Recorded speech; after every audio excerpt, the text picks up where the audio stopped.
when the kids finally are catching on to what I'm trying to teach them, when their behavior changes. Just knowing that they're growing and that things are improving for them. That would be your positive sides of what we do here for special ed.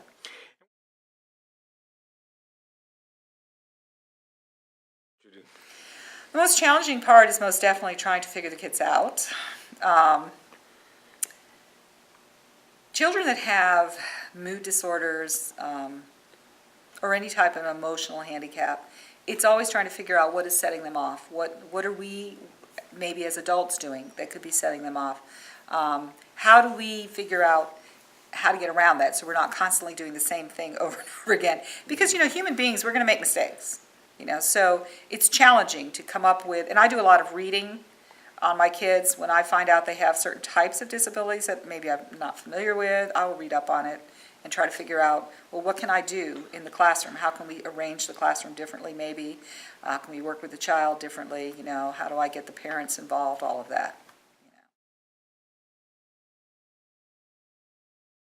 Now, my husband and I purchased a pontoon boat last June. So we take it out every Sunday or Saturday, whatever day of the weekend that we can, and we go out on the river and we go explore the rivers. For fun, I like to do things like I knit. I used to be a professional knitter. Okay. And so I like to create things with knitting. And I just like being home most of the times. I enjoy where we live. I enjoy being out in the country. We have a couple of dogs. I like to go out in the woods and walk around with the dogs and stuff, and my husband and I, we also like to kind of drive around the area. We're seeing that we're not South Carolinians originally, so we will take our Jeep out and we will drive around and just check out different places. We like to fish, so we'll go to fishing holes that somebody might tell us about or something. So we enjoy the outside.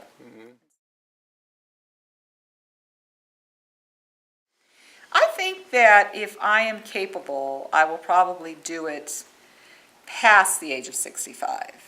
I'm not really sure how long because, again, it depends on what happens. It depends on how my health holds out. It depends on the type of children I might get. Any number of things could change my mind and say, maybe this is time for me to retire. Yeah.